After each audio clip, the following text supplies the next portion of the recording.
What the fuck is wrong with you people? Star Wars, Episode 7, probably the second most boring of all the Star Wars movies right after Attack of the Clones. And you come up to me and say, what's more interesting, Episode 7 or the prequels? I stand by this and I would say every time, I'm more interested, more entertained by Episode 1 and Episode 3 than I am with this new stupid movie. And you guys are just going crazy, you guys are breaking all the records, but in the end, it's boring. There's no surprises. There's nothing interesting about it. At least this prequels took chances. Okay, where do we begin? Go back. Yeah, movie, good direction, I'll give it that. Better acting than the prequels? Yeah, unquestionably. Hell, it's funnier because Guardians of the Galaxy was funny and Disney's like, oh fuck, this works. Well, why don't we just have them start lapping up and joking up with this? Cool. I mean, I will give you guys that. Lap it up at Star Wars, because in the end, Disney's going to turn this whole thing into a joke. It's designed to sell toys, end of story. But what Star Wars lost from, hell, when George Lucas had it, going all the way through the prequels to now, was its edge. This new film has no edge. Oh yeah, spoiler warning too, because if you're like one of the 3 people on Earth who hasn't seen this movie, why the fuck are you watching this video? Alright, so, go back to Episode 1. A lot of interesting stuff. We got a big variety of characters. You're not quite sure where the plot's going. It's interesting. We jump forward to Episode 7. We know exactly where it's going because we've seen this in Episode 4. It's point-by-point fucking remake. And you guys are just eating it up. You're going, I want to see this movie 10 times. I want to see this movie 3 times. I paid for see it twice, and I'm going to see it again. Why? It's passable. This is not great. And you guys are just all so excited like, no dude, it's the best one. It is better than the original trilogy. It's my favorite one ever. This movie, it's going to change the way films are made. You know when they said that? On Episode 1. Go ahead, you don't believe me? Go to YouTube and watch all the videos of the people coming out of there saying, oh, look, Episode 1, it's the greatest film ever. Jar Jar Binks is hilarious. That guy should get an Oscar. Jake Lloyd carried the film. Oh man, that little guy Anakin is going places. Oh man, I had to see it twice just so I can really enjoy all the little subtle details that went through there. Oh man, I'm so glad George Lucas put humor into the Star Wars universe with Jar Jar Binks. Go ahead, take a look at it. The people are all just hypnotized. They're in denial about how amazing those films are. Or at least that's what they think's going on. And now we look back and we're like, what the fuck were we on? And we just all got drugged as big opium drugs that we call Star Wars with Episode 1, and we ate it up. And people fucking loved it.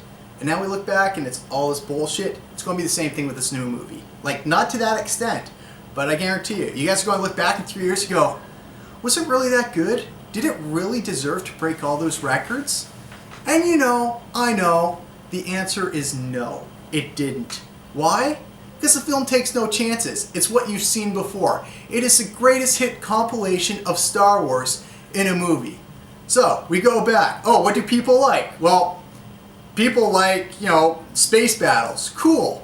What are their favorite things? Oh, TIE Fighters and X-Wings. That's awesome. Let's show some TIE Fighters, X-Wings, and of course Millennium Falcon. Well, where the hell are the other ships? Where are the A-Wings, B-Wings, Z-Wings, Y-Wings? We want to see all these different pieces of the alphabet we haven't seen yet. Where the fuck's my K-Wing? We don't get that. But no, because they don't care. They're like, oh, people like TIE Fighters and they like X-Wings. Well, we've seen those before. Fuck that. Show me something new. Show me imagination. At least in the prequels, we got that shit.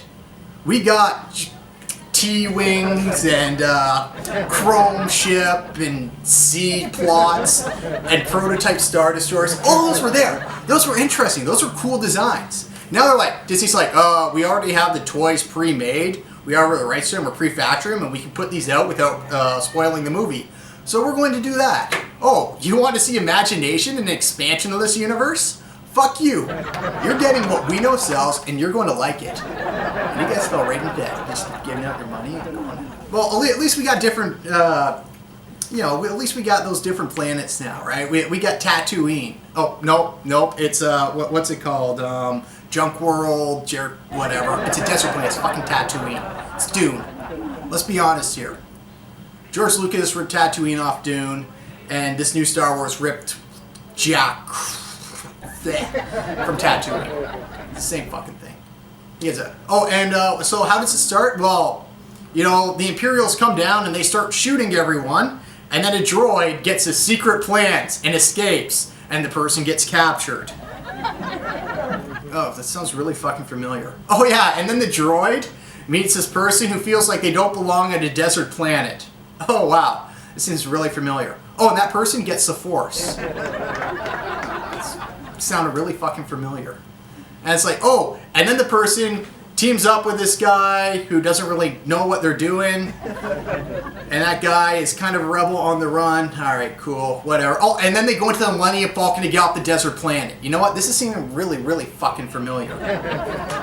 Oh, of course the guy gets captured, they escape, cool, but the droid goes, it still has the plans in. Turns out the plans, not for a new Death Star, no, I'll give them that. They were for where Luke Skywalker was. But the plans led to finding a giant-ass Death Star, which, let's face it, it's the first one's the size of the moon, this one's the size of a planet. Next one's going to be the size of the sun, and then they're going to fall into the size of the universe, because every other fucking Star Wars film needs to have a Death Star in it. Or the Death Star prototype. We get it, and it's just going to blow up the entire fucking thing. I can't wait till eventually they run out of ideas and we get to like Star Wars 20, where it's like, that's no galaxy, that's a fucking Death Star. And they even make reference to that in the movie. Han Solo, who, spoiler film, he's in it.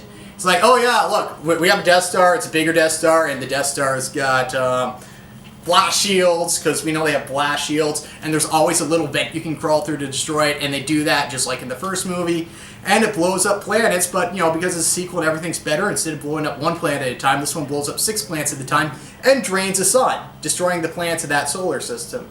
Because, bigger is better, and really, you guys are eating that up. And then you guys go and you see all the actors, and the actors, again, like I said, it's better than the prequels. There's nothing Oscar-worthy here. There's nothing that you can really go and quote a million times to your friends, like in the original trilogy, or, even some of the prequels. There's nothing. It's just get from point A to point B, and we're going through in a few clips, like in the Marvel movies, which Disney also owns.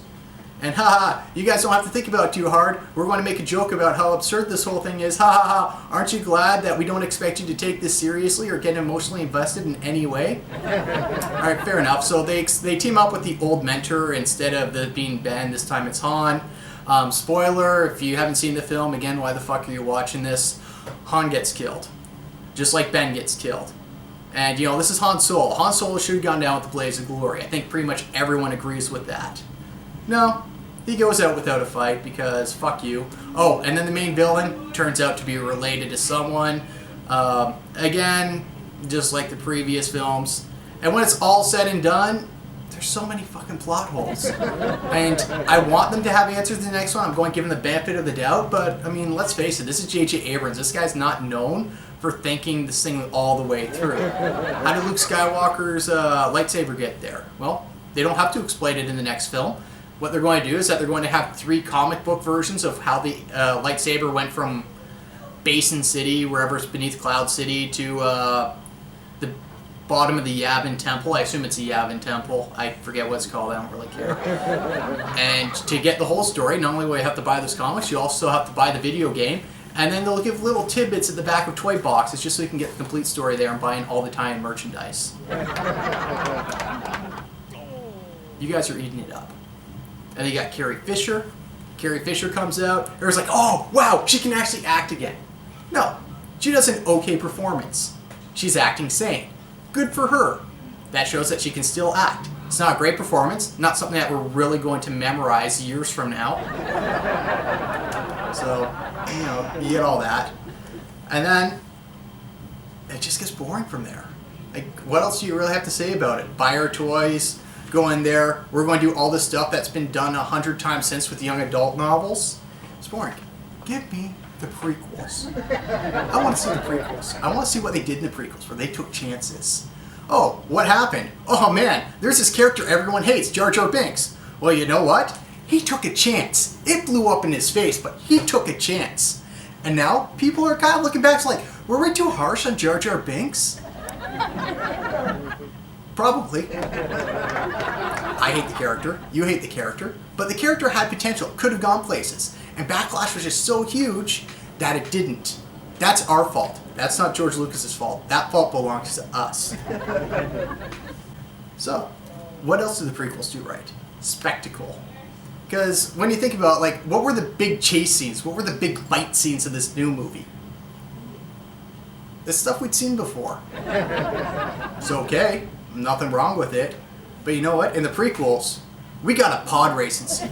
You memorize that pod racing scene. All the stupid shit that's in there. You got Tusken Raider shooting at, you got Jabba the Hutt slogging around, you know, acting like the Emperor going, oh, he lives, he dies, whatever. They're going out, they're going 100 miles per hour. They're just beating the crap out of each other. It's a complete change of tribute to Ben-Hur.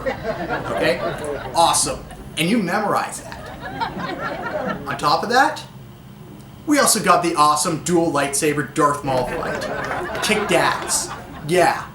That fight, amazing soundtrack. That's the other thing that this one didn't have. There was no great memorable fucking songs in this one. John Williams, it's a John Williams score, but it's not his best score. It's nowhere near his best score. You can't hum all the brilliant songs from this because there are none.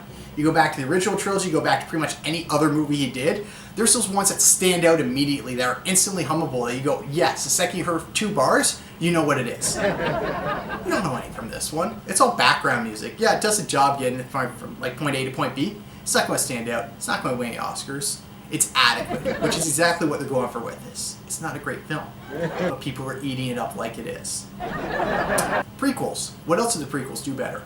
They explain shit. They might have over-explained it, but you know what? I understood how the Empire got into power. That made sense. Empire going into power. We saw the whole thing step by step. This is a process that George Lucas showed us how to overthrow democracy. Thank you, George Lucas. What happened? Oh, spoiler warning again if you haven't seen it. I don't know why the fuck you're watching this if you have. Spoiler warning. I don't know, this guy here or whatever. It's just mad he didn't get the last bottle of beer here. Alright, so spoiler warning. What happens? The Empire gets defeated. The second Death Star blows up. It's out of there. All of a sudden in this one, the Empire's back and stronger than ever.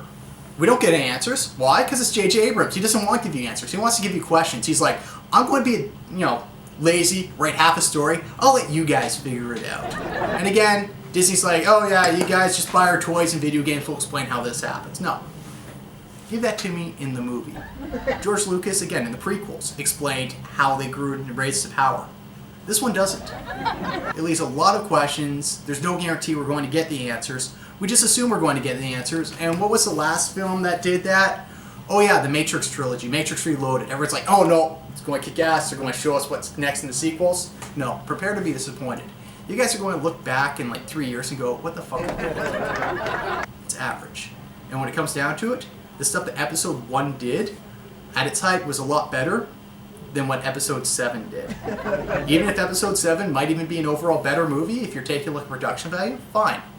Take that. But Episode 1 was more interesting. It wasn't boring. It actually showed us things. Episode 3 did what Episode 1 did, even better. It took it to the next step. This one is designed to sell you toys. It's designed to be safe. It's designed not to make risks. Because it knows it's going to get your money. As long as it doesn't do anything to offend you, you're going to see it 10 times. You guys will kick yourselves for this later on. It's just going to be watered down, and eventually Disney's going to go to the most watered down denominator to get you to see those films. Because it knows as long as you don't get offended by it, you'll buy the toys for eternity. Anyways, this is Peter. This is why I think the prequels are more entertaining. Again, you guys should all be ashamed of yourselves. Thanks for watching.